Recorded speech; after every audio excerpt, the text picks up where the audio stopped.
Warahmatullahi wabarakatuh. Selamat siang pemirsa, apa kabar Anda siang hari ini? Senang sekali hari ini Rehana Mezia dan juga Nadila Saleh kembali hadir menyapa Anda di Apa Kabar Indonesia Siang, yang tentunya pemirsa kami akan menghadirkan sejumlah kabar-kabar yang menarik dan juga penting untuk Anda.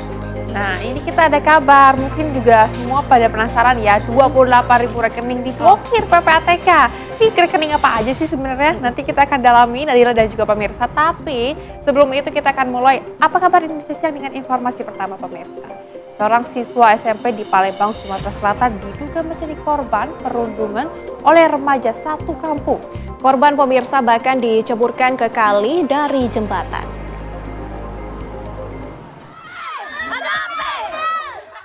Dalam rekaman video amatir ini terlihat sejumlah remaja berkumpul di jembatan Kelurahan 15 Ulu, Kecamatan Jakabaring, Palembang, Sumatera Selatan pada Minggu sore 18 Mei lalu. Dalam video itu terlihat seorang siswa SMP berinisial T yang masih memakai seragam sekolah tampak diseret ke atas jembatan oleh sejumlah teman-temannya. Sementara anak-anak yang lain terlihat bersorak saat melihat korban yang berusia 13 tahun itu dibawa ke atas jembatan. Tak lama kemudian, korban terlihat sudah berada di sungai dengan kondisi basah kuyup. Tak hanya itu, korban juga mengalami luka lecet di tangan dan kakinya. Nenek korban yang melihat korban pulang dalam kondisi basah kuyup dan badan terluka melaporkan dugaan perundungan dan penganiayaan tersebut ke Polrestabes Palembang. Menurut sang nenek, perundungan tersebut terjadi saat cucunya pulang latihan menari. Ini dibully ya, Cucung dibully. Cak mana bisa dibully tuh? Cerita Bu. tahu balik dari latihan nari kawannya. Balik tuh tidak ngomong lah sore. Tunggu-tunggu, tahu-tahu dia bajunya basah galau. Ngapo dari mana? Tidak, mak katanya aku ini juga kawan macam ngomongnya. Rupanya HP-nya ini dingit ke takut kena marah tadi. Jadi pagi tadi ada mbaknya ini nanya HP-nya kemana. Kami cari, ketemulah di tas yang tidak dipakai sekolah lagi. Saat ini, kasus dugaan perundungan terhadap siswa SMP tersebut ditangani unit PPA Polrestabes Palembang. Nenek korban berharap cucunya bisa mendapat keadilan dalam kasus ini. Dari Palembang, Sumatera Selatan, Febriansyah, TV One mengabarkan. Pemirsa, kasus kekerasan terhadap anak juga terjadi di Bangkalan, Jawa Timur. Seorang siswa SMP dikeroyok oleh satu keluarga di depan sekolah. Video pengeroyokan yang diduga dilakukan satu keluarga itu pun pemirsa kemudian viral di media sosial.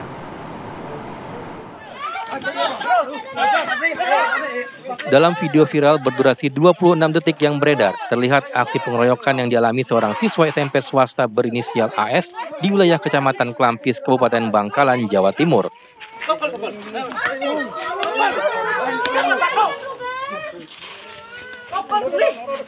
Dalam video terlihat korban dipegangi oleh seorang pria dewasa berbaju merah dan kemudian dipukuli oleh teman sekolahnya yang berinisial IS. Pelaku IS nampak leluasa memukuli korban yang tak berdaya, sementara sejumlah orang yang berada di lokasi hanya menonton pengeroyokan tersebut.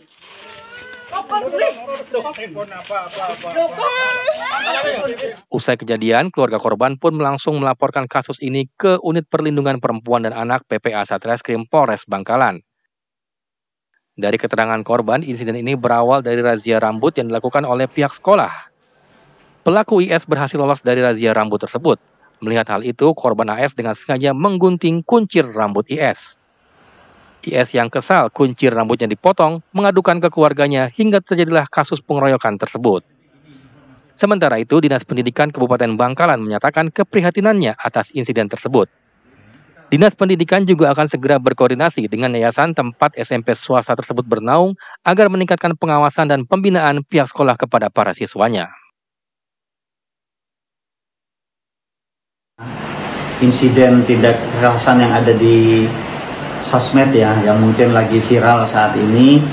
Yang pertama, kami menyayangkan terjadinya tindak kekerasan tadi, karena sejatinya dunia pendidikan khususnya pelajar itu merupakan area atau suasana yang penuh dengan rasa aman, rasa nyaman dan kondusif untuk mereka belajar dan berkembang.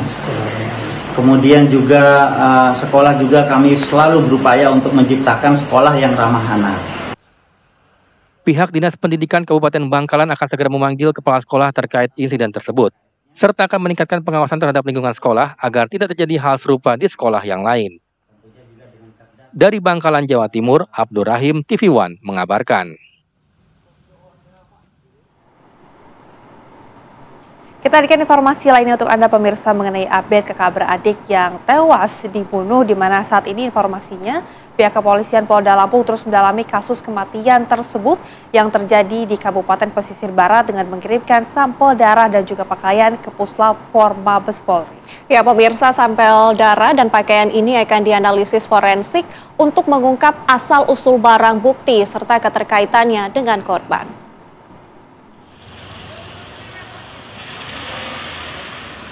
Kepolisian daerah Polda Lampung terus mendalami kasus kematian tragis dua bocah kakak beradik di Kabupaten Pesisir Barat yang ditemukan tewas mengenaskan pada Kamis 15 Mei 2025 lalu. Tim gabungan dari Polda Lampung dan Polres Pesisir Barat mengirimkan barang bukti berupa sampel darah dan pakaian ke Pusat Laboratorium Forensik Puslap-4 Mabes Polri. Barang bukti pakaian dan bercak darah itu ditemukan di sejumlah gubuk di sekitar lokasi kejadian. Nantinya, hasil uji sampel di Puslap-4 ini akan dicocokkan dengan kondisi korban dan lokasi kejadian guna mengungkap asal-usul barang bukti, serta keterkaitannya dengan korban. Polisi telah memeriksa 7 saksi dari kalangan warga yang merupakan tetangga para korban dan memeriksa kedua orang tua korban. Namun sejauh ini, identitas pelaku belum diketahui. Dari hasil autopsi petugas forensik Polda Lampung, korban tewas akibat menderita luka lebam dan sayatan bekas penganiayaan senjata tajam. Polisi juga menyelidiki sebilah golok yang ditemukan di dekat jenazah korban. Apakah milik korban atau milik pelaku? Itu sekarang sedang berproses dan tadi baru kita kirim sampel beberapa barang bukti yang kita temukan, baik itu di TKP ataupun di tempat-tempat yang kita sasar kemarin. Itu sudah diterima oleh Puslap-4 hari ini. Itu ada beberapa termasuk sampel darah yang ditemukan di Parang, dan juga Parangnya juga kita bawa ke sana. Kemudian ada di pakaian yang ditemukan di gubuk-gubuk. Nah itu juga kita bawa, semua kita bawa sampelnya, termasuk sampel-sampel yang lain yang ada kaitannya atau ada dugaan kaitan dengan kasus itu, kita bawa semua ke Puslap-4. Sebelum ditemukan tewas, bocah laki-laki bernama Arjuna Tauladan dan adik perempuannya Khalifah Hoirunisa sempat berpamitan kepada ibunya mencari buah durian. Keduanya kemudian dicari oleh keluarga dan pamong karena tidak pulang hingga malam hari. Dalam pencarian tersebut, kedua korban ditemukan tewas dalam kondisi berpelukan.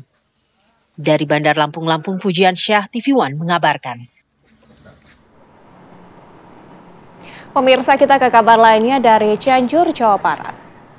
Seorang perempuan tega memutilasi ibu dan anak kandungnya di Cianjur, Jawa Barat, pemirsa. Ya, bahkan pelaku ini bersekongkol dengan sang ayah. Pemirsa, informasinya adalah untuk menghilangkan jejak korban.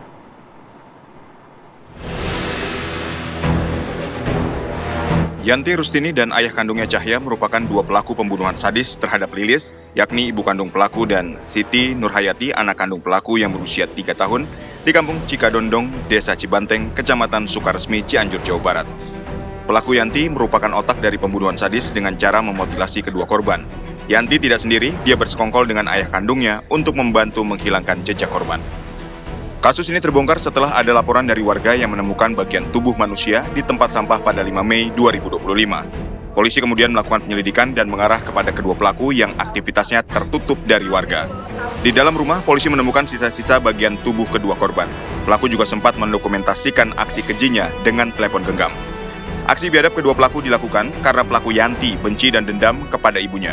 Kemudian pelaku Yanti memanfaatkan ayahnya yang terlilit utang untuk membantunya dengan imbalan emas hasil curian milik korban. Setelah mendatangi rumah tersebut, tentunya dilakukan pemeriksaan, dan pada tanggal 6 Mei sekira jam 10, setelah dilakukan penyelidikan yang matang, kemudian diambil kesimpulan bahwa ini adalah peristiwa pembunuhan. Dan tentunya kita melakukan penangkapan terhadap saudara Yanti Rustini dan saudara Cahya sebagai pelaku di dalam pembunuhan berencana tersebut. Petugas mengamankan barang bukti seperti pisau, gunting, dan emas, serta telepon seluler milik pelaku. Kini kedua pelaku dijerat dengan ancaman hukuman maksimal seumur hidup. Dari Cianjur, Jawa Barat, Hairon Syah, TV One, mengabarkan. Informasi lainnya untuk Anda pemirsa, diketahui Badan Narkotika Nasional atau BNN menggerebek salah satu rumah yang ada di kawasan Jakarta Pusat, Tanah Tinggi.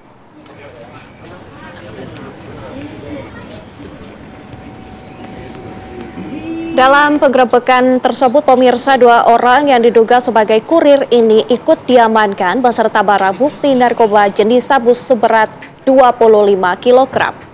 Keuntungan dari barang bukti narkoba tersebut bernilai lebih dari 50 miliar rupiah. Barang haram ini rencananya diantarkan ke suatu tempat, namun keduanya belum mendapatkan kabar lagi dari yang memerintahkannya.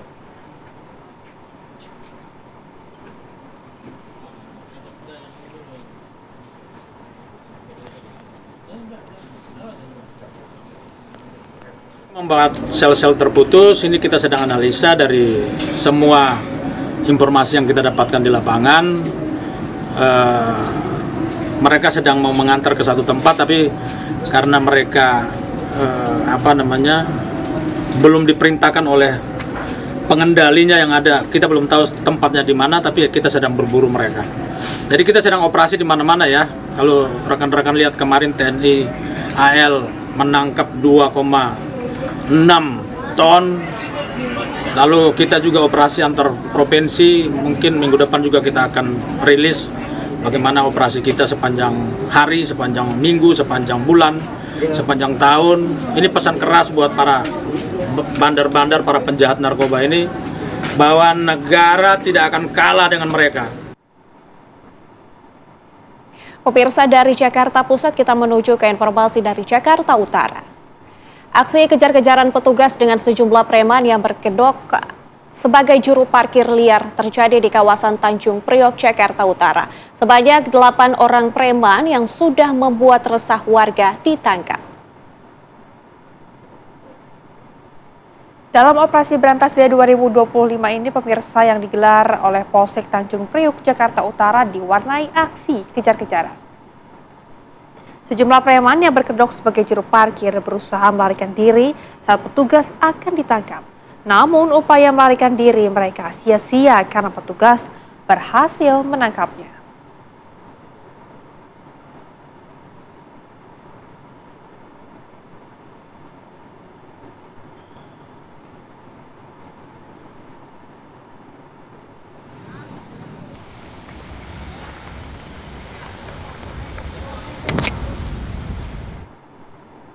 Kita akan informasi lainnya untuk Anda pemirsa, diduga akibat konsleting listrik, puluhan kios yang ada di Pasar Bojong, Bekasi, Jawa Barat ludes terbakar.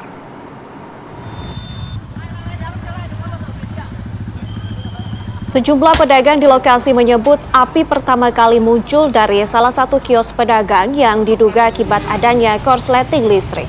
Kobaran api yang begitu besar membuat pedagang tidak sempat menyelamatkan barang dagangannya hingga ludes terbakar. Petugas pemadam kebakaran yang tiba di lokasi langsung berjibaku memadamkan kobaran api.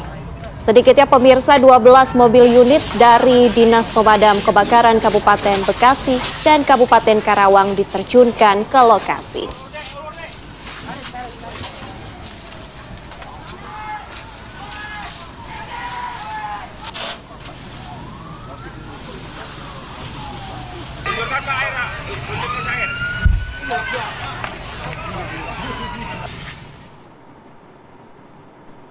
Pemirsa, kebakaran juga terjadi di wilayah Jakarta Pusat, di mana sebuah bangunan 4 lantai yang difungsikan sebagai rumah dan gudang spare part mobil di Jalan Petojo, Jakarta Pusat, Selasa pagi terbakar. Kepulan asap pekat membumbung dari atap bangunan tersebut yang menandakan api telah berkobar di dalam dan membakar semua barang di gudang spare part mobil berlantai 4 di Jalan Petojo Selatan, Gambir, Jakarta Pusat. Pemadam sempat kesulitan memadamkan api. Pasalnya kondisi pintu terkunci rapat dan sulit untuk dibuka. Adapun pemirsa, api baru berhasil dipadamkan hampir 1 jam kemudian setelah upaya pemadaman dengan menerjunkan 8 unit mobil damkar. Informasinya tidak ada korban jiwa dalam peristiwa tersebut.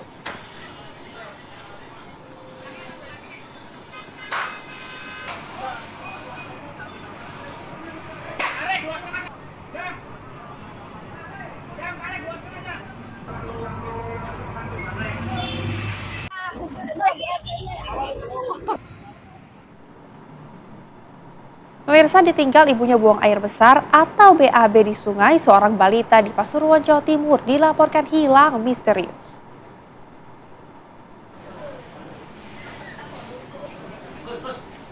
Pemirsa, dugaan sementara bayi laki-laki terseret derasnya air sungai saat banjir di Sungai Gembong. Puluhan tim SAR dikerahkan untuk pencarian keberadaan bayi lucu ini. Dan tim gabungan BPBD Pasuruan dan polisi melakukan pencarian balita yang hilang di Sungai Gembong di Kelurahan Poh Centrek, Kecamatan Purworejo, Kota Pasuruan, Jawa Timur sejak Selasa pagi. Pencarian balita bernama MS, usia 2 tahun, dilakukan di jalur darat dan jalur sungai ke muara laut di Pelabuhan Pasuruan. Kejadiannya, pemirsa, bermula saat sang ibu merasa sakit perut hendak BAB ke sungai. Si balita dititipkan ibunya ke penjual sayur di samping rumahnya. Namun korban tak mau dan lari menyusul ibunya ke sungai, sementara ibunya tak menyadarinya. Setelah kembali, sang ibu sadar bahwa bayinya hilang dan dilaporkan ke BPBD kota setempat. Diduga kuat, balita tersebut terpeleset, terjebur sungai dan dinyatakan hilang. Rencananya pencarian balita ini akan berlangsung hingga 7 hari ke depan.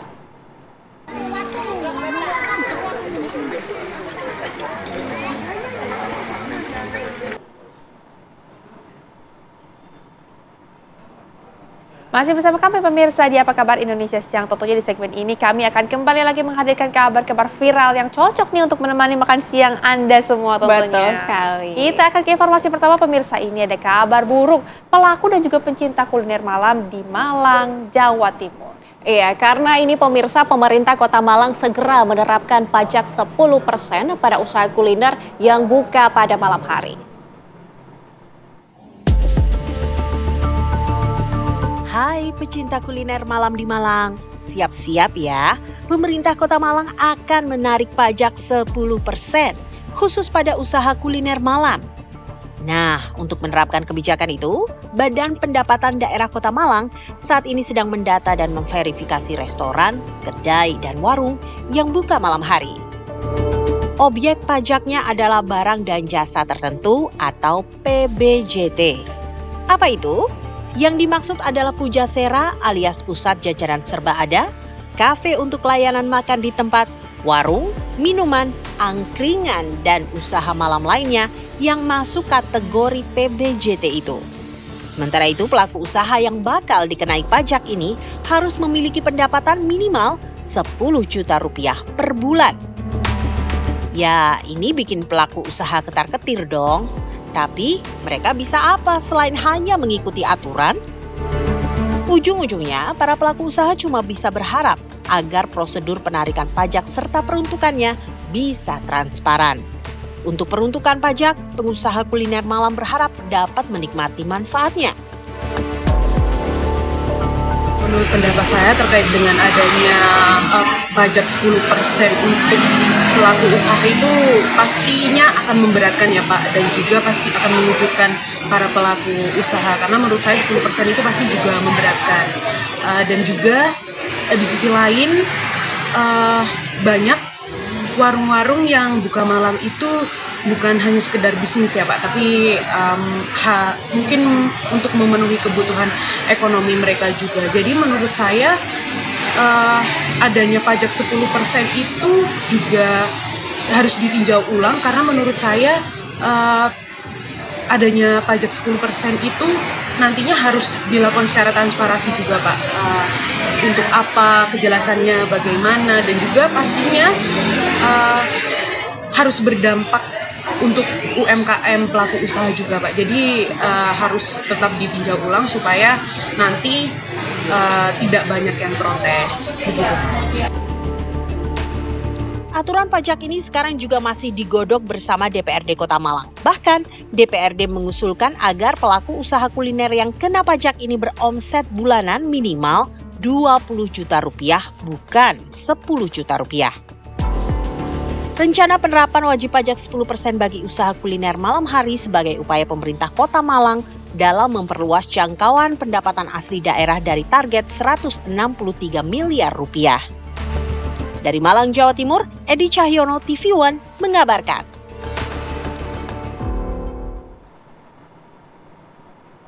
Lantas pemirsa, bagaimana respon atau tanggapan dari pelaku usaha di Malang? Kita saat ini sudah terhubung dan bergabung dengan Mbak Bunga Aurelia Marjuli yang merupakan pelaku usaha kafe. Selamat siang Mbak Bunga. Halo, selamat siang. Ya, oke. Mbak Bunga, kalau bisa diungkapkan, ini bagaimana tanggapan Mbak Bunga dengan adanya rencana penerapan pajak 10% untuk usaha kuliner di malam hari di Malang? Adanya rencana untuk pajak akan memberatkan bagi usaha. Tidaknya. Walaupun sebenarnya pajak itu memang berfungsi untuk bangunan, tetapi saya rasa tetap harus diadakan peninjauan ulang karena pasti banyak pelaku usaha yang tidak setuju dengan adanya kebijakan seperti ini. Dan juga menurut saya kebanyakan dari pelaku usaha kecil juga mereka ini buka warung pada malam hari itu bukan hanya sekedar untuk berbisnis, Mbak. Jadi ada juga pastinya yang mencari uang, memenuhi kebutuhan hidup sehari-hari. Jadi kalau misalkan terus-terusan kena pajak, ini seperti memeras rakyat kecil ya, Mbak. Oke. Baik, Mbak Bunga, tapi kan informasinya saat ini sedang dilakukan pendataan ya. Mbak Bunga sendiri sudah tahukah kalau kafenya ini termasuk yang didata untuk memperlakukan pajak 10% atau bagaimana, Mbak? Untuk saat ini saya belum tahu sih, Mbak. Tetap ada pendataan.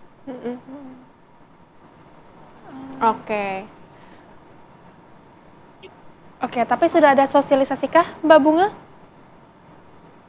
Belum ada juga, Mbak, sampai sekarang. Saya cuma dengar. Mbak Bunga, kalau misalnya pajak ini dinaikkan, apakah Anda akan menaikkan pula harga jual minuman dan makanan di kafe Anda, Mbak Bunga? Jikalau kebijakan itu tetap dilanjutkan, kemungkinan besar mungkin akan dinaikkan juga, Mbak.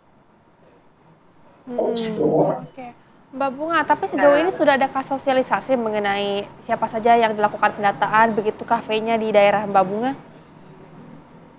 Setahu saya belum ada sih, Mbak, untuk di daerah saya untuk pendataan seperti itu. Oke, Mbak Bunga, ini perkiraan saja kalau misalnya pajak ini dinaikkan, apakah pelanggan di kafe Anda juga kemungkinan akan kabur begitu, Mbak? Dugaan saya kalau pajak ini dinaikkan, kemungkinan besar sih customer konsumen itu juga pasti akan kecewa ya, Mbak, dan juga mungkin akan mencari opsi-opsi kafe lain yang mungkin harganya lebih murah juga, Mbak. Jadi kemungkinan besar akan kabur juga sih, Mbak. Mungkin mencari yang lebih murah juga karena mungkin nanti kan pajaknya naik nih kalau misalkan sehari kami gitu. Oke. Tentunya ada kekhawatiran tersendiri ya, terutama dari para pelaku usaha atas adanya 10% dari pajak ini. Mbak Bunga, terima kasih banyak sudah bergabung bersama dengan kami di Apa Kabar Indonesia Siang dan semoga juga diberikan yang seadil-adilnya ya, baik itu untuk customer dan juga untuk tentunya pelaku usaha di sana. Dan pemirsa, kami juga ada informasi lainnya untuk Anda, di mana menjadi seorang ibu pemirsa di wilayah terpencil bukanlah perkara mudah. Iya, seorang ibu muda ini pemirsa informasinya melahirkan di atas perahu saat hendak dibawa ke puskesmas Kota Dobo, Kepulauan Aru, Maluku.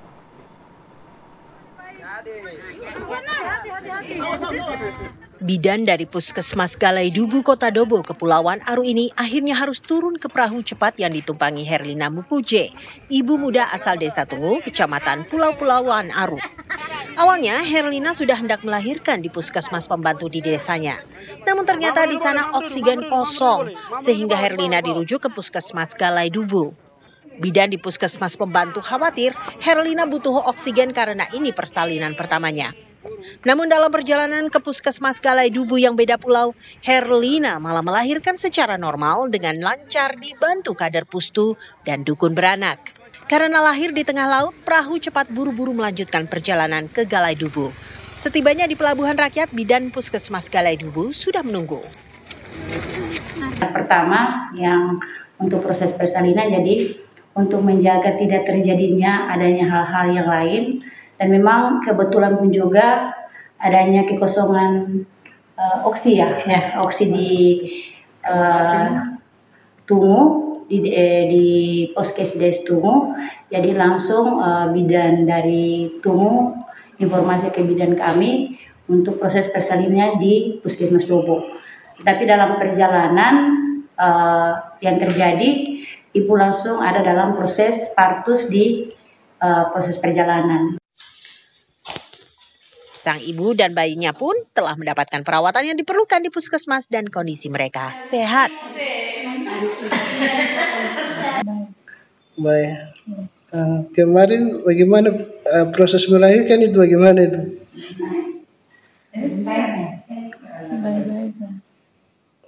Pas dalam perjalanan ke sini, dari mana tuh kemarin? Dari Tungu. Tungu, mau ke kota kan? Iya. Pas pertengahan perjalanan kah? Sampai di Lobo sini? Mau sampai, semeningkat dekat Lobo. Driver dari puskesmas juga sudah menyiapkan berangkat yang diturunkan dari ambulans di dermaga, sehingga langsung ibunya dievakuasi ke puskesmas untuk memberikan tindakan selanjutnya.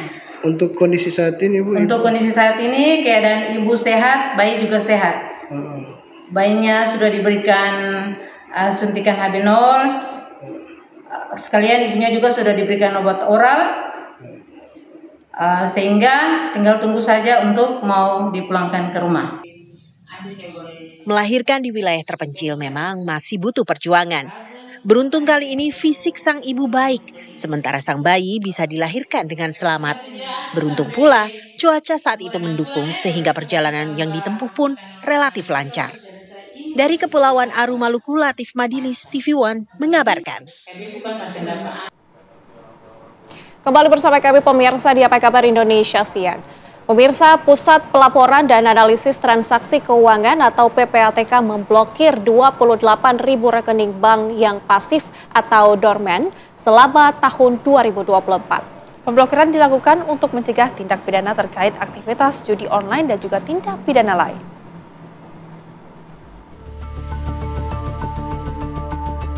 Pusat Pelaporan dan Analisis Transaksi Keuangan atau PPATK memblokir 28.000 rekening bank yang diduga terkait tindak pidana termasuk judi online, penipuan, dan pencucian uang. Langkah ini diambil setelah melakukan analisis mendalam atas transaksi mencurigakan yang ditemukan di berbagai jenis rekening, termasuk rekening dorman atau rekening tidur yang tidak aktif bertahun-tahun. Menurut PPATK, penelusuran rekening dorman dilakukan sejak tahun 2012. Tujuannya untuk mengetahui apakah rekening tersebut benar-benar pasif atau sengaja disembunyikan untuk menyimpan harta ilegal. Kami menghentikan transaksi itu adalah transaksi di rekening yang dorman.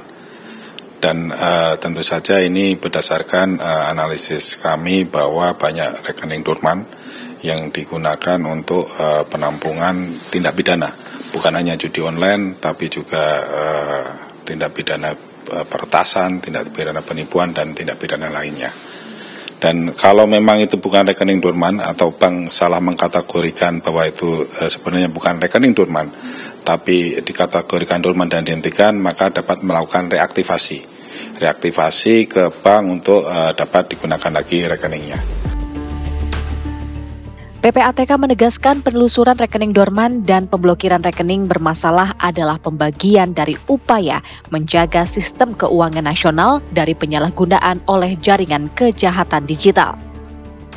Masyarakat diminta untuk segera mengaktifkan kembali rekening dorman jika merasa memiliki kepemilikan yang sah. Dari Jakarta, tim TV One mengabarkan.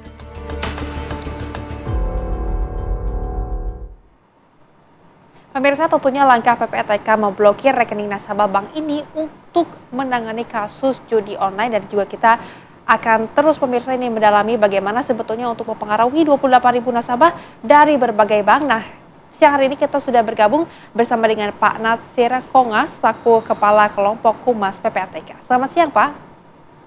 Selamat siang, Mbak Rehana dan Mbak Nadila, apa kabar? Sehat bahagia selalu Baik, kita semua ya. Alhamdulillah Pak. Baik Pak, ini benarkah PPATK memblokir 28.000 rekening? Bagaimana Pak ini sebetulnya tanggapannya?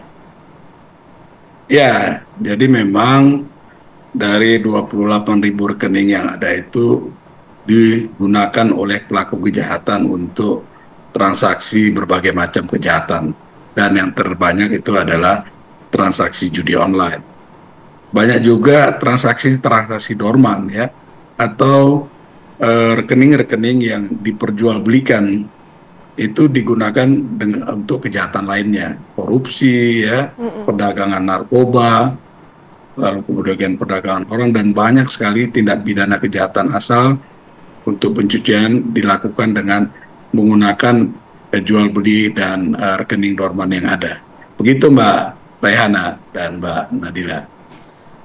Oke Pak Natsir, tapi sekarang yang lagi viral ini banyak warga yang mengeluh bahwa mereka ini tidak tahu menahu soal judi online ini, tapi rekening mereka diblokir. Ini gimana nih Pak tanggapannya?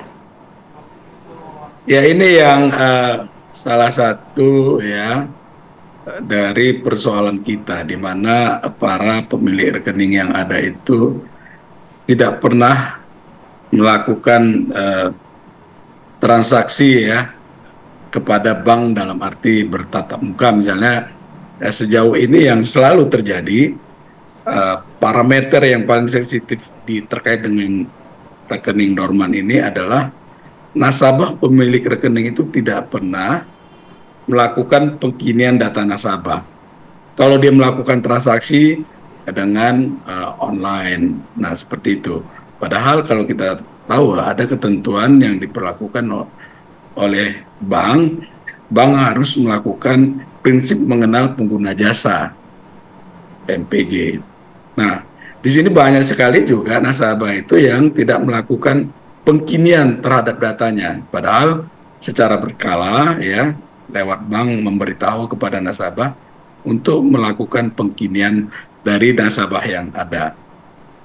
Seperti itu Mbak. Jadi memang itu salah satu parameter yang paling sensitif ya terkait dengan rekening yang tidak aktif ini atau dorman. Oke, Pak Natsir, tapi kan ini juga mungkin masih banyak ya masyarakat yang tiba-tiba udah diblokir oleh PPATK, tapi kemudian ingin lagi membuka rekening tersebut, ini masih bisa. Nah, caranya ini bagaimana Pak? Sangat bisa Mbak Rehan ya, jadi mereka bisa melakukan reaktivasi dengan datang ke bank di mana mereka membuka rekening. Seperti itu, dan saya kira dari laporan perbankan saya sudah mendapatkan informasi banyak nasabah yang melakukan reaktivasi dari rekening dorman yang ada. Nah, kami menghimbau ya, memang kalau rekening itu sudah tidak dipakai lagi, tutup saja gitu. Sehingga ini menutup celah buat pelaku kejahatan, rekening itu digunakan untuk tindak pidana. Kenapa kita melakukan penghentian sementara terhadap rekening-rekening dorman ini? Kita, negara ya yang diwakili oleh PPATK, hadir untuk melindungi dari nasabah atau masyarakat, saudara-saudara kita, Mbak Rehan dan Mbak Nadila ya, agar tidak menjadi korban dari kejahatan pelaku pencucian uang ya, korupsi dan seterusnya itu. Oke, Pak Natsir, tapi kan ini mungkin juga menjadi pertanyaan nasabah-nasabah yang ada di luar sana. Mereka kan biasanya menggunakan rekening itu bukan sekedar untuk bertransaksi, tapi juga untuk menabung. Mungkin itu yang menjadi alasan mereka tidak bertransaksi saat ini gitu. Apakah ada kriteria khusus pemblokiran ini dilakukan, Pak? Ya, faktanya kan seperti itu, Mbak ya. Bahwa rekening yang tidak aktif tadi itu digunakan oleh pelaku kejahatan. Nah, yang bermasalah yang kita kejar ini kan adalah sebenarnya orang yang melakukan kejahatan, bukan rekening dari orang yang dipakai untuk melakukan kejahatan itu. Justru di sini kita hadir untuk melindungi saudara-saudara kita tadi yang tidak melakukan kejahatan, tapi rekeningnya dipakai untuk kejahatan. Nah, kalau dia tidak melakukan kejahatan dan dia tahu bahwa ada rekeningnya itu yang sudah lama tidak terpakai, bisa datang ke bank untuk mereaktivasi lagi rekening yang ada, atau saya menyarankan untuk ditutup saja agar jangan digunakan ya oleh pelaku kejahatan. Sekarang ini Mbak Rayhana dan Mbak Nadila, itu pelaku kejahatan itu sangat-sangat sudah begitu canggihnya gitu ya di dalam meretas rekening-rekening nasabah yang ada, terutama ya rekening yang dorman tadi. Baik, Pak Natsir, terima kasih banyak sudah berbincang bersama dengan kami di Apa Kabar Indonesia Siang, dan tentunya langkah ini juga dilakukan ya untuk saling melindungi masyarakat semua. Terima kasih Pak Natsir. Terima kasih Pak Natsir. Terima kasih. Dan pemirsa, kami juga hadirkan kabar selanjutnya untuk Anda pemirsa, di mana nama mantan Menteri Komunikasi dan Informatika Budi Aris Setiadi ini masuk dalam dakwaan kasus judi online di Pengadilan Negeri Jakarta Selatan. Dan dalam dakwaan tersebut, pemirsa, Budi Ari disebut menerima 50% dari keuntungan mengamankan situs judi online yang tidak diblokir. Nama mantan Menteri Komunikasi dan Informatika yang kini menjabat sebagai Menteri Koperasi Budi Aris Setiadi hangat dipergunjingkan. Namanya masuk dalam dakwaan kasus judi online di Pengadilan Negeri Jakarta Selatan dengan terdakwa 4 pegawai Kominfo. Mereka didakwa menerima uang suap 15,3 miliar sebagai upah membuka blokir sejumlah situs judi online. Salah seorang terdakwa yakni Muhrijan mengatakan pemilik situs harus membayar 8 juta yang dibagi antara para terdakwa, di mana Budi Ari disebut mendapat 50%. Ramai diseret dalam pusaran judi online, Projo pun pasang badan. Wakil Ketua Umum DPP Projo membantah ada imbalan judul yang turut dinikmati Budi Aris Setiadi. Hal yang sebenarnya menurut dakwaan adalah bahwa kesepakatan pembagian jatah ataupun porsi tersebut hanyalah kesepakatan para terdakwa saja. Itu hanya persekongkolan mereka saja. Dakwaan tidak ada menyebutkan bahwa Budi Ari mengetahui persekongkolan tersebut, apalagi memerintahkan dilakukannya kesepakatan tersebut. Budi Ari juga tidak pernah menerima jatah atau bagian apapun dari persekongkolan mengamankan situs judi online tersebut, bahwa Budi Ari tidak terlibat apapun dalam kasus judi online. Di sisi lain, buntut dari namanya muncul di dakwaan, Budi Ari berpeluang dihadirkan oleh jaksa dalam persidangan sebagai saksi. Kalau yang bersangkutan masuk menjadi saksi dalam berkas perkara ini, tentu penuntut umum selaku pihak yang dibebankan pembuktian ya sebagai pemilik perkara, tentu ya bisa saja memanggil yang bersangkutan itu sebagai saksi untuk diperiksa di persidangan begitu. Nah, itu dia. Nah, tetapi kalau yang bersangkutan tidak masuk di dalam berkas perkara dalam daftar saksi misalnya, maka itu dikembalikan kewenangannya kepada majelis hakim. Istana pun menyatakan menghormati dan tak akan mengintervensi proses hukum yang berjalan. Masih penyebutan aja di dalam proses hukum kan, jadi artinya beliau sendiri juga belum ada proses hukum apa-apa kan gitu. Jadi ya kita pantau saja. Kalau dari kita sih mantau aja. Kalau pada akhirnya dipantau seperti apa? Ya ikuti aja prosedur hukum. Ya kita kan nggak mengintervensi proses hukum. Makanya saya bilang yang salah akan kelihatan salah ketika proses hukum ini berjalan. Yang tidak salah juga jangan dipaksain bersalah. Yang tidak salah juga akan kelihatan tidak bersalah kalau dalam proses hukum kan gitu. Lantas akankah Budi Ari bakal dihadirkan sebagai saksi dalam persidangan? Tim TV One mengabarkan. Ya, pemirsa masih bersama kami di Apa Kabar Indonesia Siang, dan pemirsa tadi juga kita sudah mengabarkan untuk Anda mengenai seorang ibu yang lahiran di perahu saat sedang dalam perjalanan menuju rujukan ke puskesmas di Kota Dobo, Kepulauan Are. Nah, pemirsa, saat ini kita juga tentunya masih penasaran seberapa sering kasus-kasus seperti ini terjadi karena bisa membahayakan ibu dan juga anak di wilayah terpencil. Saat ini sudah ada di seberang sana ada Ibu Marlina Selvanai, Kepala Puskesmas Galai Dubu. Selamat siang, Bu Marlina. Selamat siang, Ibu. Ya, Bu Marlina, bagaimana kondisi ibu dan bayi saat ini, Bu? Kondisi baik, Bu. Ibu sama bayi baik dan sudah kembali ke rumah. Oke, nampaknya sudah kembali ke rumah, sudah sehat juga, Bu. Tapi ini kami juga penasaran, apakah sebetulnya kondisi darurat seperti ini sering terjadi di sana, Bu? Iya, Bu. Kalau terkait dengan kondisi darurat memang sering terjadi juga karena di wilayah kerja Puskesmas Dobo ini merupakan rentang kendali juga antara untuk wilayah kerja kita Puskesmas Dobo, karena kita mempunyai wilayah kerja itu ada penyeberangan, Bu. Jadi kita walaupun kondisi puskesmasnya dalam kota, tetapi kita punya wilayah kerja di luarnya ada 9 desa 2 dusun, Bu, dan 24 RT yang di dalam kota di wilayah kerja kita Puskesmas Dobo. Oke, Bu Marlina, artinya memang sudah sering terjadi ya, Bu Marlina. Tapi alhamdulillah kita juga bersyukur ibu dan anak dalam kasus kali ini dalam kondisi aman-aman saja. Tapi sebelumnya apakah ada kondisi yang kurang baik dengan adanya hal seperti ini, Bu Marlina?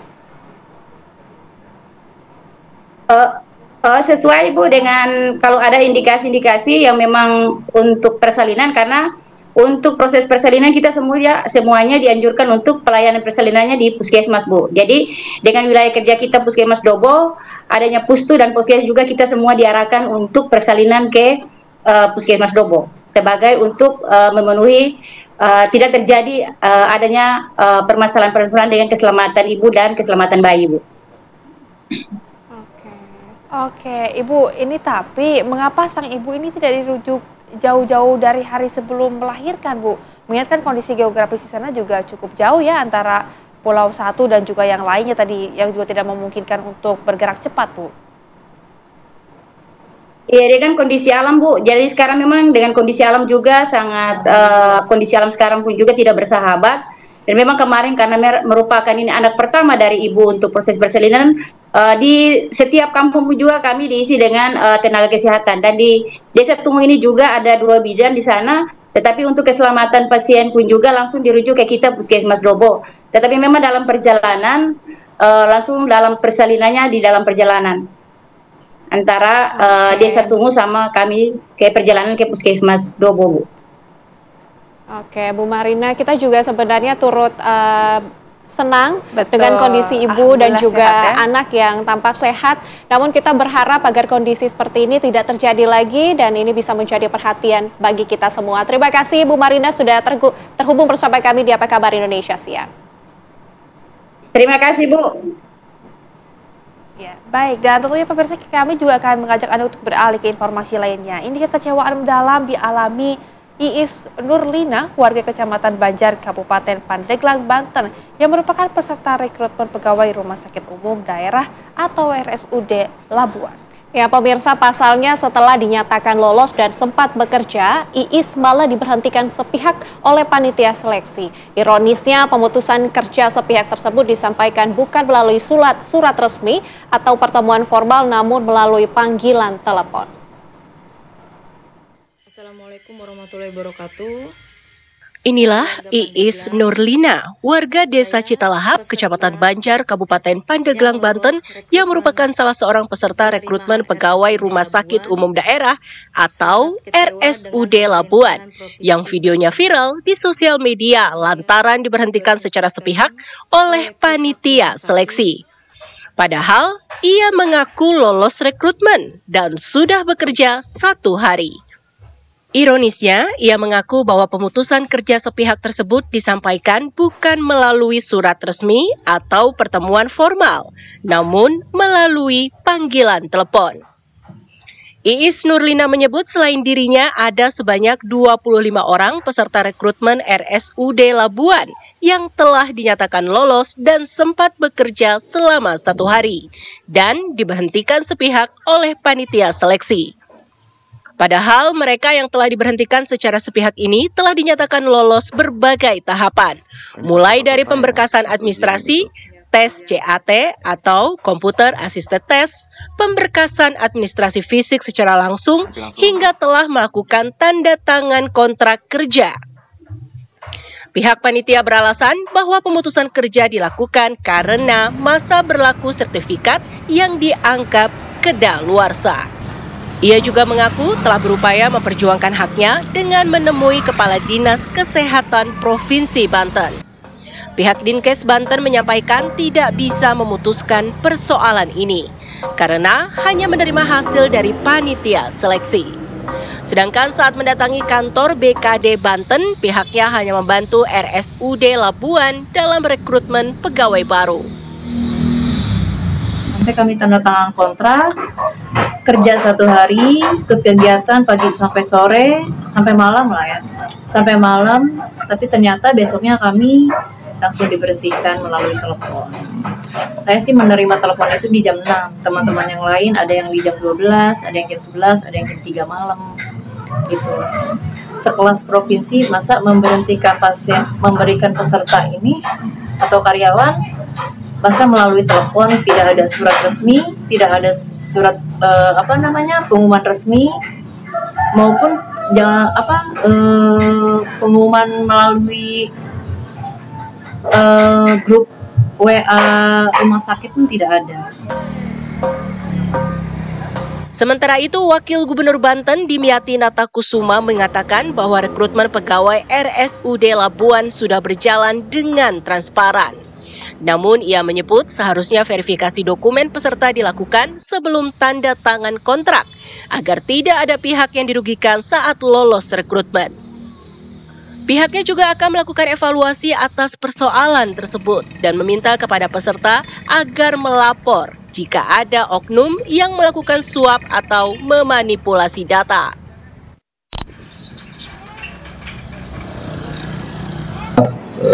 Semua proses ini kan sudah kasat mata dan terbuka, transparan, dan memang kalau kita lihat apa yang dilakukan itu sudah memang seperti sesuai ya dengan mekanisme dan tata cara aturan. Hanya ada satu yang miss, yaitu harusnya verifikasi itu sebelum MOU, sehingga orang kalau sudah MOU kan merasa dirinya diterima. Nah, kalau sudah dirasa diterima, begitu diverifikasi ulang ternyata ada yang tidak sesuai, berarti kan ada yang miss. Nah, itu yang harusnya verifikasi dulu baru MOU, bukan MOU dulu baru verifikasi, MOU dibelakangkan. Dari Pandeglang, Banten, Andre Sofian, TV One mengabarkan. Pemirsa, viral di media sosial, video guru siswa sekolah dasar berjoget di tengah banjir di lingkungan sekolah. Akibat aksi tersebut, Kepala Sekolah SD Negeri 050417 3 Jumpa, Kecamatan Barus Jahe, Kabupaten Karo, Sumatera Utara dinonaktifkan dari jabatannya. कोई लड़की है जब वो होती है होती है. Inilah video amatir guru beserta kepala sekolah SD Negeri 050417 3 Jumpa, Kecamatan Barus Jahe, Kabupaten Karo, Sumatera Utara, berjoget di tengah banjir yang terjadi di lingkungan sekolah. Akibat dari video ini pun menyebabkan kepala sekolah dinonaktifkan dari jabatannya karena dianggap membuat kegaduhan. Diketahui kalau video ini diunggah pada bulan April 2025 lalu dan mulai viral di media sosial pasca kepala sekolah diberhentikan dari jabatannya. Kepala Sekolah SD Negeri 050417 3 Jumpa, Kecamatan Barus Jahe, Tanti Nilawati menjelaskan, di setiap musim penghujan, lingkungan atau lapangan sekolah banjir. Namun kegiatan belajar mengajar masih tetap berlangsung. Dan pihak sekolah juga sudah melakukan gotong royong untuk mengantisipasi banjir dengan cara membuat saluran air agar banjir dapat segera surut. Beberapa tahun sebenarnya terjadi banjir. Karena kalau hujan deras, memang ini lapangan di sini Pak banjir dan masuk ke sekolah. Upaya yang sudah kami lakukan memang sudah kami lakukan bersama anak setiap gotong royong banjir. Kami menanggulanginya dengan membersihkan kelas dan halaman, Pak. Ternyata alasan penonaktifan Kepala Sekolah SD Negeri 050417 Tiga Jumpa, Kecamatan Barus Jahe, Kabupaten Karo, Sumatera Utara oleh Dinas Pendidikan Karo dikarenakan tidak mendukung kebijakan pemerintah Kabupaten Karo terkait kebersihan. Anderiasta Tarigan selaku Kepala Dinas Pendidikan Karo menyesalkan tindakan dari guru yang seharusnya bersama-sama mencari solusi terkait banjir. Malah membuat postingan yang membuat gaduh di media sosial. Kejadian ini untuk bisa lebih meningkatkan atensi teman-teman guru ini, kepala sekolahnya kita berikan hukuman disiplin sedang. Hukuman disiplin sedang itu dari berbagai pilihan kita ambil yang tidak terlalu memberatkan beliau, karena ada pilihan misalnya entah penundaan gaji, pemotongan tunjangan segala macam. Kita hanya membebaskan tugas tambahannya sebagai kepala sekolah. Ini pun kita prediksi dalam waktu 3 bulan. Kita angkat seorang pelaksana tugas untuk mendampingi beliau dalam melakukan penanganan tadi. Kepala Dinas Pendidikan Karo menyampaikan penonaktifan ini adalah skorsing yang diberikan dan tidak menutup kemungkinan kepala sekolah akan kembali menduduki jabatannya jika sudah mampu dan serius dalam mengatasi solusi awal atau antisipasi awal dalam penanganan banjir ini. Dari Kabupaten Karo, Sumatera Utara, Bayu Pramana Putra, TV One mengabarkan. Nah pemirsa, setelah kemarin heboh video Syahrini tampil di acara Dunia Festival Film Cannes, ternyata pemirsa Rano Karno tak mau kalah. Sidul yang menjabat sebagai Wakil Gubernur Jakarta ini ternyata juga diundang ke Festival Film Dunia di Cannes.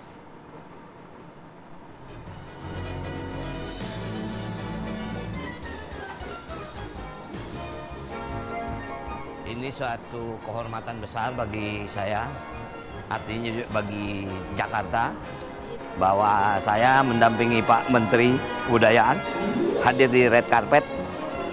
Red carpet ini tempat yang bukan sembarangan.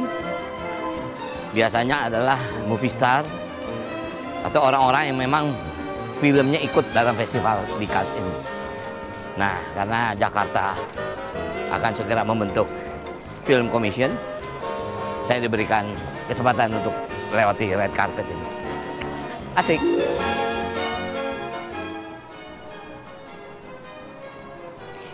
Ya, pemirsa, terlihat di layar kaca Anda, ini merupakan video di mana Rano Karno turut hadir di Festival Film Cannes yang berlangsung di Prancis. Keren ya? Keren sekali. Karena memang kalau kita mengutip dari siaran pers yang ada, ini Rano datang bersama dengan Menteri Kebudayaan Republik Indonesia Fadly Zon dan Kepala Dinas Kebudayaan Jakarta Andika Permata.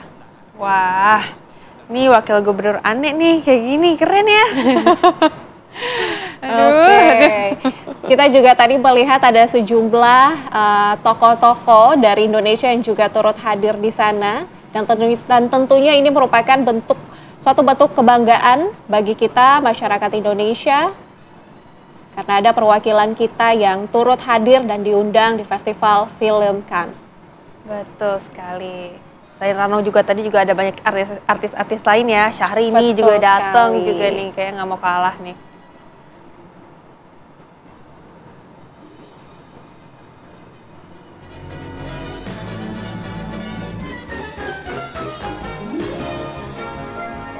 Ini suatu kehormatan besar bagi saya, artinya juga bagi Jakarta, bahwa saya mendampingi Pak Menteri. Oke, Rehana tahu kan penyanyi Lady Gaga? Nggak mungkin nggak tahu. Tahu. Yang ini kan Die With A Smile. Ya.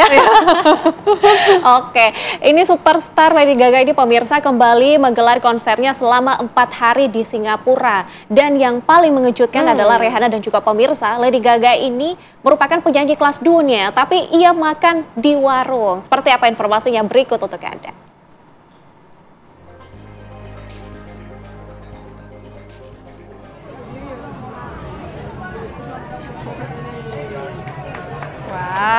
Video ini memang seketika menjadi viral pemirsa karena Lady Gaga memilih kantin food court di kawasan Maxwell Food Center di Singapura. Meski sangat terkenal dan memiliki kekayaan berlimpah, tapi Lady Gaga santai saja makan di food court tersebut. Para pelanggan lain pun ini pemirsa tidak ada yang diusir oleh pegawai ataupun pengawal dari Lady Gaga. Saat berjalan pulang, Lady Gaga dengan senang hati memberi tanda tangan pada penggemarnya.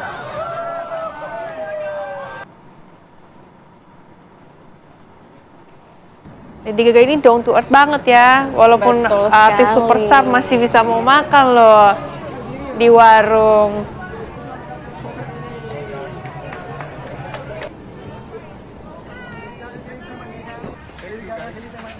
Oh my god, oh my god.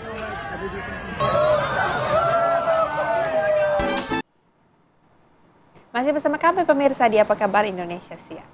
Sejumlah titik di wilayah Kabupaten Bandung Barat, Jawa Barat berubah menjadi tempat pembuangan sampah liar hingga memberikan kesan kumuh dan juga jorok. Kondisi ini pemirsa merupakan dampak dari tempat pembuangan Sari Mukti yang penuh atau overload.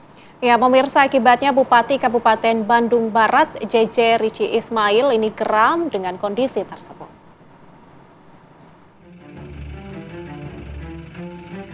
Hari ini terpantau longsor kembali terjadi di TPA Sumur Batu, Kota Bekasi. Salah satu penyebab longsor adalah kelebihan kapasitas dan curah hujan tinggi di sana. Kelebihan kapasitas tak dapat diatasi karena banyak alat berat yang rusak, hingga akhirnya sampah meluber dan menutup akses ke zona 3. Saat ini terpantau longsoran sampah itu malah sudah menjadi gunungan sampah setinggi 15 meter.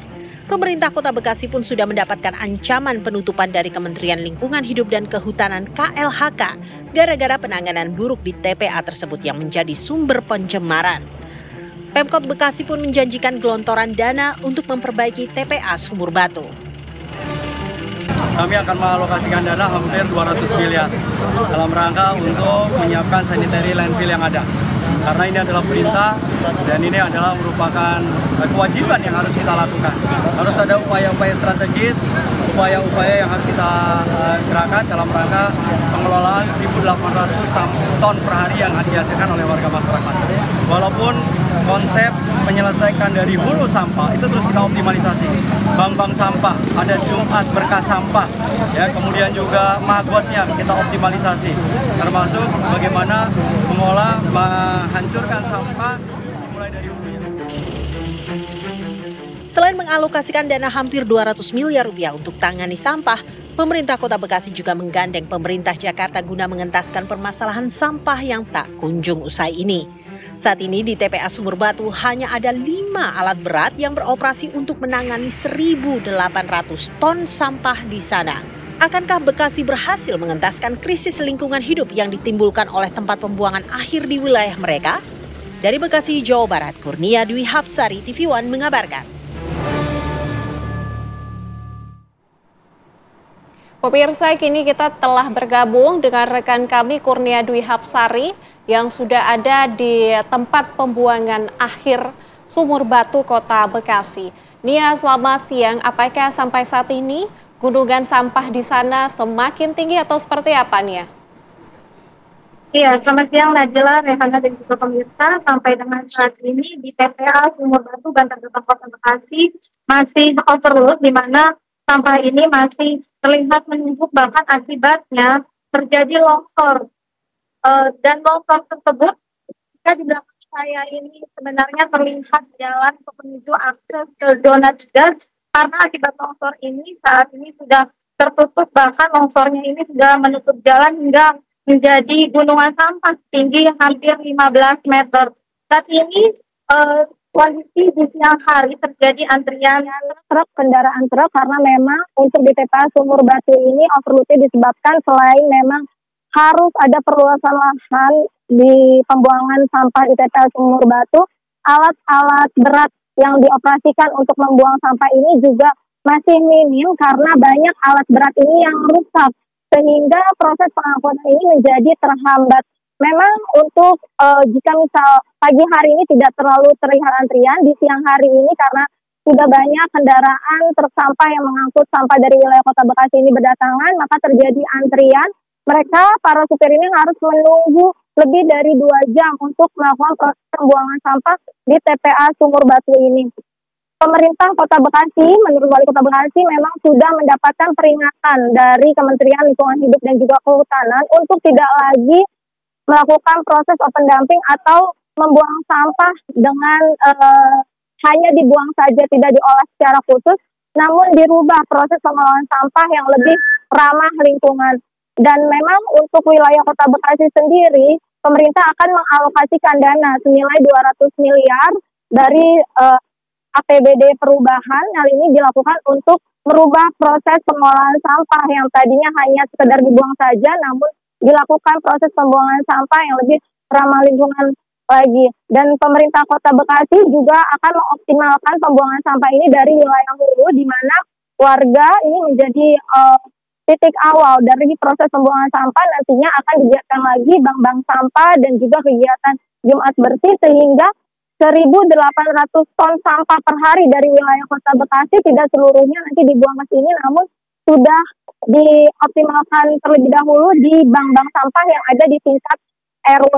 Dan memang untuk wilayah TPA Sumur Batu ini kondisinya saat ini, apalagi setelah terjadinya hujan, sangat memprihatinkan, di mana banyak sekali ini jalanannya rusak.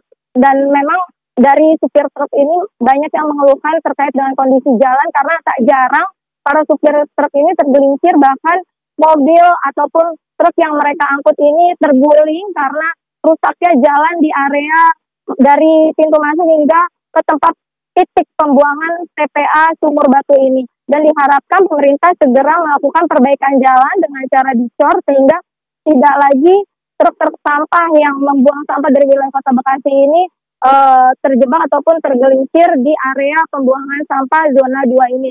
Dan diharapkan longsor yang terjadi di area zona 2 ini bisa segera diperbaiki ataupun diangkut sampahnya, hingga akses jalan ke area zona 3 tempat pembuangan ini bisa kembali dilakukan, sehingga para supir truk ini tidak perlu antri berjam-jam untuk membuang sampah di TPA Sumur Batu ini. Demikian, Rehana Nadila, kembali ke Anda. Baik, terima kasih Kurnia Dewi Hapsari atas laporan Anda langsung dari Bekasi. Selamat kembali beraktivitas. Ya pemirsa, masalah sampah ternyata tak cuma dihadapi di Bekasi. Sejumlah titik di wilayah Kabupaten Bandung Barat, Jawa Barat berubah menjadi tempat pembuangan sampah liar hingga memberikan kesan kumuh dan juga jorok. Kondisi ini dampak dari tempat pembuangan Sari Mukti yang penuh atau overload.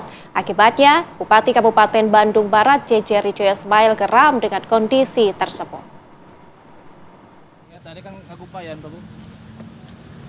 Tumpukan sampah menggunung di sejumlah titik di wilayah Kabupaten Bandung Barat, Jawa Barat. Salah satunya di kawasan Jalan Sariwangi, Desa Sariwangi, Kecamatan Parongpong, Kabupaten Bandung Barat. Sampah menumpuk di pinggir jalan.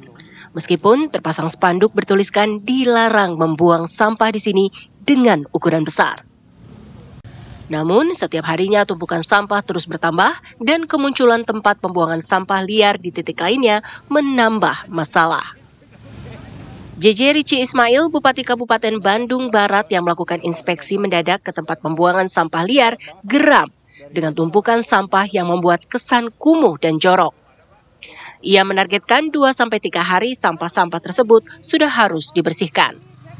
Ada koordinasi ke dinas, cuman nyatanya masih banyak sampah, artinya tidak optimal. Jadi saya minta sekarang dinas turunin mobil untuk angkut sehingga 2-3 hari ini benar-benar bisa bersih. Saya tidak mau Bandung Barat ada lagi tempat-tempat seperti ini. Ini karena apa ya? Image daerah kita juga. Saya tidak mau jorok gitu. Apalagi saya orangnya pecinta kebersihan ya gitu. Selain itu, JJ mengimbau kepada masyarakat untuk dapat melaporkan bila ada temuan kembali tempat pembuangan sampah liar agar dapat ditindaklanjuti. Dari Kabupaten Bandung Barat, Jawa Barat, Endra Kusuma, TV One mengabarkan.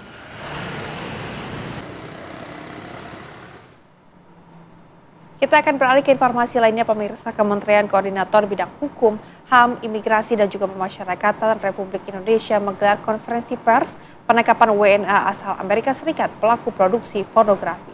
Pelaku berinisial TK terancam hukuman 5 tahun penjara dan juga denda sebesar 500 juta rupiah.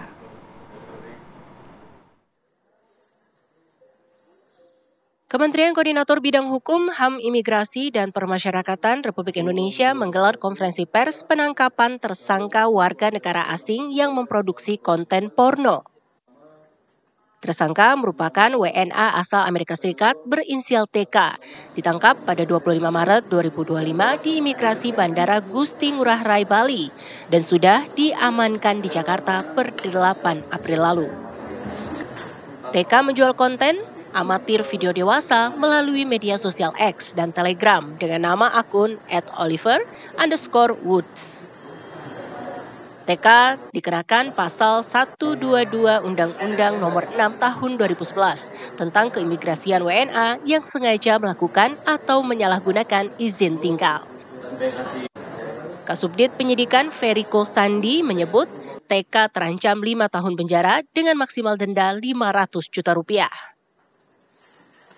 Atas nama Taylor, atas nama TK, ya, inisial TK. Tim penyidikan Direktorat Jenderal Imigrasi atas yaitu pelanggaran pasal 122A Undang-Undang Nomor 6 Tahun 2000 yang dengan sengaja menyalahgunakan atau melakukan kegiatan yang tidak sesuai dengan maksud dan tujuan pemberian izin tinggal yang diberikan kepadanya dipidana dengan pidana penjara paling lama 5 tahun. Tim penyidik sudah menyita beberapa barang bukti berupa ponsel, iPad, hard disk berisikan ratusan video serta alat perekam. Adapun penangkapan TK bermula dari patroli cyber dan pencocokan IT face recognition. Tanggal 17 Februari 2025 melalui pelaksanaan patroli cyber, jadi kita melakukan patroli cyber di kita di sini, itu diperoleh informasi adanya unggahan pada platform X dari akun bernama @Oliver_Woodx. Jadi platformnya itu @Akeong Oliver_Woodx yang memuat iklan promosi konten video pornografi berbayar. Selanjutnya berdasarkan pengamatan melalui face recognition yang terintegrasi dengan sistem kita, petugas berhasil mengidentifikasi pemilik akun tersebut. Jadi dengan menggunakan peralatan IT tentunya yang kita miliki, yang terkoneksi kepada warga negara asing yang ada di Indonesia, berdasarkan database yang kita miliki, ditemukanlah bahwa pemilik akun tersebut adalah Mr. TK. Sebelumnya, TK telah dipindahkan ke Jakarta pada 8 April dan kini masih menjalani proses hukum. Nantinya, TK akan dideportasi dari Indonesia. Dari Jakarta, Margareta Novita Mahendra, TV One mengabarkan. Masih bersama kami pemirsa di Apa Kabar Indonesia Siang.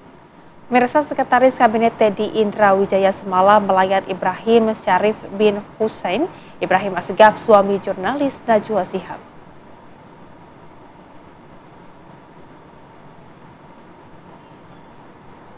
Pemirsa, Sekretaris Kabinet Teddy Indra Wijaya tampak memasuki rumah duka dan bertemu keluarga serta mengucapkan doa. Setelah itu pemirsa, Teddy segera menuju ke mobil dan melambaikan tangan ke awak media. Ya pemirsa, selain Seskap Teddy Wijaya, tokoh politik dan pimpinan media terlihat hadir di kediaman Najwa untuk menyampaikan ucapan bela sungkawa. Tokoh agama Hussein Jafar Al-Hadar hingga pemimpin redaksi TV One lalu Mara Satria Wangsa juga datang menyampaikan bela sungkawa. Adapun pemirsa mulai dari Anies Baswedan, Basuki Cahayapurnama, Wapres Republik Indonesia ke-10 dan 12 Yusuf Kala, Gubernur Jakarta Pramono Anung, hingga Menteri Dalam Negeri Tito Karnavian dan juga Menteri BUMN Erick Thohir. kapan Pak buat mana Mbak? Oh ya ini. Ya Pak. Nama-nama.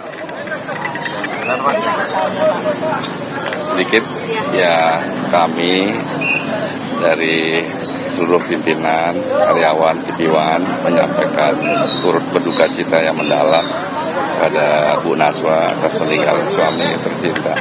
Teriring doa semoga almarhum husnul khotimah. Amin ya rabbal alamin. Itu saja. Pak Presiden, Pak Prabowo, kami mendukung sekolah rakyat, tapi jangan hancurkan masa depan kami.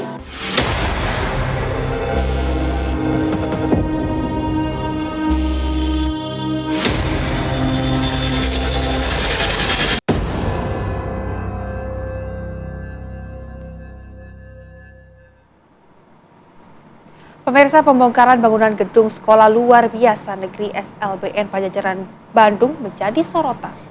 Pembongkaran ini pemirsa disebut dilakukan untuk mengalihkan fungsi ruang tersebut menjadi sekolah rakyat. Pak Presiden, Pak Prabowo, Presiden kami. Inilah video dari orang tua serta siswa sekolah luar biasa negeri Pajajaran Bandung, Jawa Barat.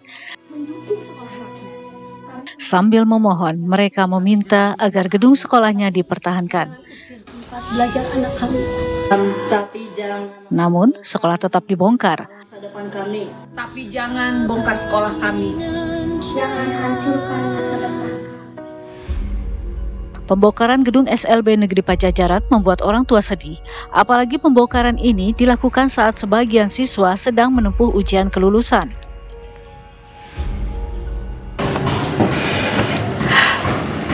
Sedih ya Pak ya.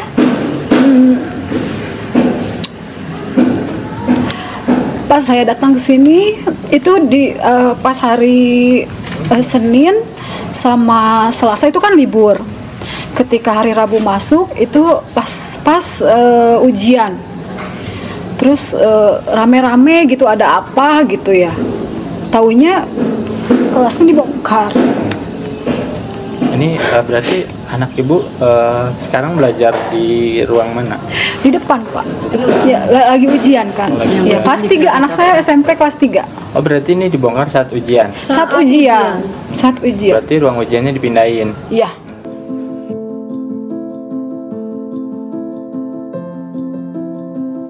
Usai ruang kelas SLBN Pajajaran Bandung dibongkar untuk dijadikan sekolah rakyat, kini sejumlah siswa SLBN Pajajaran harus pindah sementara di SLBN Cicendo Bandung. Bahkan tak sedikit siswa SLBN Pajajaran yang butuh waktu untuk beradaptasi di tempat barunya itu, mengingat siswa SLB merupakan siswa yang berkebutuhan khusus.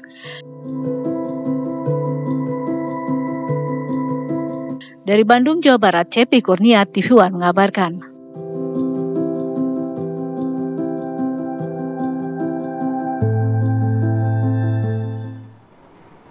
Sementara itu pemirsa, Kepala Sekolah SLB Negeri Pajajaran Gun-Gun Guntara menyatakan ada miskomunikasi dalam pembongkaran ruang kelas untuk dijadikan sekolah rakyat. Menurutnya ruang kelas baru yang akan dibangun akan digunakan secara bergantian. Sekarang bahwa terjadinya pembongkaran itu hanyalah sebuah miskomunikasi saja. Dan kami selaku pimpinan sekolah tentunya harus berupaya untuk memberikan layanan yang terbaik khususnya untuk anak-anak ketika terjadinya pembongkaran atau pengosongan ruangan karena ruangan akan direnovasi. Tentunya ini saya sudah berupaya dan membuat sebuah alternatif buat mereka agar anak-anak kita bisa tetap mendapatkan layanan pendidikan. Dalam hal ini ada mereka akan belajar, dan saya sudah berkoordinasi dengan Pak Wawan ya, SLB Negeri Cicendo sebagai tetangga sekolah terdekat. Pemirsa, pemerintah menggelar rapat koordinasi tingkat menteri untuk memastikan kesiapan program sekolah rakyat yang dimulai pada bulan Juli 2025 mendatang. Rapat tersebut pemirsa membahas seputar infrastruktur dan juga sarana prasarana jaringan sekolah rakyat di seluruh Indonesia. Pemerintah menggelar rapat koordinasi tingkat menteri untuk memastikan kesiapan program sekolah rakyat dapat berjalan lancar dan segera resmi mulai pada bulan Juli 2025 mendatang. Rapat dipimpin langsung oleh Menteri Sosial RI dan dihadiri oleh perwakilan lembaga terkait. Mensos Saifullah Yusuf mengatakan program sekolah rakyat adalah agenda prioritas yang melibatkan banyak kementerian dan lembaga, termasuk BUMN, KSP, dan pemerintah daerah. Jadi ini masih belum bisa memastikan kita, tetapi yang sudah bisa kita pastikan yang 65 ini. Memang Kementerian Pekerjaan Umum sedang bekerja keras bersama kami untuk bisa supaya pada bulan Juli itu bisa sampai memenuhi target gitu. Tetapi kita ini masih belum bisa memastikan dulu, tapi kita sedang bekerja keras untuk bisa sampai 100 titik. Sementara itu, Mendagri menyebut pemerintah menyaring lokasi sekolah rakyat melalui kepala daerah untuk memberikan dukungan. Kita menggunakan metode bottom up bersama dengan Bapak Mensos. Bottom up artinya daerah-daerah boleh mengusulkan. Nah, kita sudah menerima usulan total 351 usulan dari 24 provinsi, 298 kota. Nah, tapi kan namanya usulan kita harus lihat dulu nanti ini memenuhi kriteria enggak. Selain Mendagri, menteri yang turut hadir dalam rapat ini diantaranya Menteri Komdiji Mutia Hafid, Menteri PU Dodi Hanggodo, Wamensesnek Juri Ardiantoro, dan sejumlah pejabat pemerintahan lain. Dari Jakarta, Ikra Anggana Wahyudin Justin, TV One mengabarkan.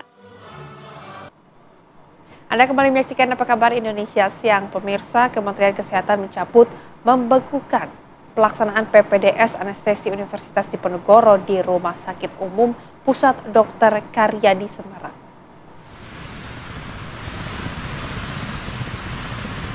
Fakultas Kedokteran Undip dan RSUP Dr. Karyadi telah menyelesaikan semua perbaikan yang dibutuhkan untuk memulai kembali pelaksanaan PPDS Anestesi. Terdapat 35 tahapan yang sudah diaudit Inspektorat Jenderal Kemenkes dan juga Inspektur Jenderal Kemendikti. Pembukaan pelaksanaan PPDS Anestesi Undip di RSUP Dr. Karyadi ini pemirsa sudah diketahui dan disetujui oleh kedua kementerian. Sebelumnya Kemenkes sempat menangguhkan program PPDS Anestesi Undip di RSUD Dr. Karyadi karena adanya kasus dugaan perundungan dan pemerasan terhadap almarhumah Aulia Risma Lestari. Tapi tetap namanya sudah lama itu kita tetap ada. Rumah Sakit Karyadi dengan Universitas Diponegoro dalam hal ini FK Undip ya sudah menyelesaikan semua perbaikan-perbaikan yang harus dilakukan di dalam rangka memperbaiki tata kelola untuk mencegah bullying di Rumah Sakit Karyadi. Dan ini ada 35 langkah step di mana langkah-langkah ini sudah diaudit oleh kementerian, oleh Inspektur Jenderal Kementerian Kesehatan dan Inspektur Jenderal Kemendikti. Pemirsa, operasi gabungan antara BNN, Lantamal 4 Kepulauan Riau dan juga Bea Cukai malam tadi menangkap satu kapal ikan Sea Dragon yang diduga membawa narkotika jenis sabu. Operasi gabungan ini pemirsa yang melibatkan Badan Narkotika Nasional dalam Tamal 4 Kepulauan Riau dan Bea Cukai menyita satu kapal ikan Sea Dragon. Dalam kapal ini pemirsa, tim gabungan menemukan narkotika jenis sabu yang terbungkus rapih. Kebanyakan bungkusan sabu ditemukan di dalam ruang-ruang kapal. Dalam operasi ini, tim gabungan berhasil menemukan narkotika jenis sabu dalam jumlah yang besar. Hingga saat ini, sabu yang ditemukan masih dalam perhitungan.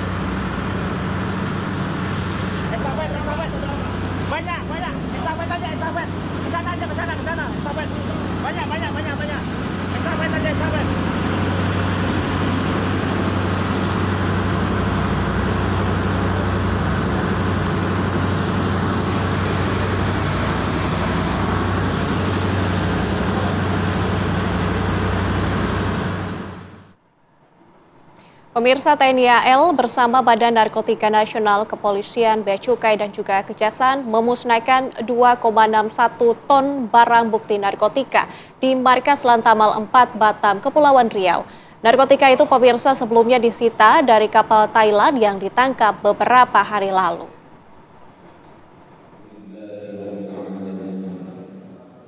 Inilah barang bukti narkotika seberat 2 ton 60 kg hasil penangkapan terhadap kapal asing berbendera Thailand pada Selasa pekan lalu di perairan Karimun, Kepulauan Riau. Dalam penangkapan itu, 4 warga Thailand dan 1 warga Myanmar ditangkap petugas. Setelah melalui tahapan proses hukum, barang bukti narkotika itu dimusnahkan petugas. Namun sebelum dimusnahkan, petugas melakukan pengujian narkotik dan hasilnya barang bukti tersebut positif mengandung metafetamin. Pemusnahan dilakukan secara bersama-sama untuk menghindari penyalahgunaan barang bukti. Pemusnahan barang bukti ini dilakukan secara simbolik di markas Lantamal 4 Batam dengan menggunakan mesin insinerator yang dapat mengubah narkoba menjadi uap melalui pembakaran. Pemusnahan dilakukan oleh Wakasal Laksamana Madya Erwin Aldedarma, Sestama BNN Irjen Pol Tantan Sulistiana, Sesmenko Polhukam, serta instansi lainnya seperti Kepolisian, Bea Cukai, TNI AD, serta Kejaksaan. Selanjutnya pembakaran dilakukan perusahaan pengolah limbah PT Desa Air Kargo Batam. Untuk itu kami akan terus berkomitmen dengan segala sumber daya yang ada, dengan segala kemampuan yang ada pada kami akan terus berusaha untuk hadir di seluruh wilayah perairan negara ini, dari Sabang sampai Merauke, sesuai dengan tugas dari tanggung jawab di mana kami sudah membagi. Pengungkapan penyelundupan narkoba ini merupakan prestasi dalam penggagalan penyelundupan narkoba.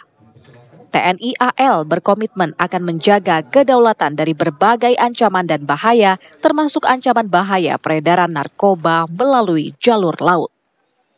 Dari Batam, Kepulauan Riau, Alboin, TV One mengabarkan. Dan tentunya besar harapan kita. Pemirsa, Polresta Bandara Soekarno-Hatta Tangerang, Banten menciduk preman berkedok juru parkir. Adapun modus pelaku adalah dengan meminta uang hingga Rp10.000 kepada pengemudi yang parkir di minimarket. Pengemudi mobil ini kecewa lantaran dimintai uang parkir yang nominalnya lebih mahal dari barang yang dibelinya di minimarket area Bandara Soekarno-Hatta Tangerang, Banten. Padahal korban hanya sebentar meninggalkan kendaraan untuk membeli air mineral, namun tarif parkir mobil dipatok seharga Rp10.000, 2 kali lipat dari biasanya yang hanya Rp5.000 saja.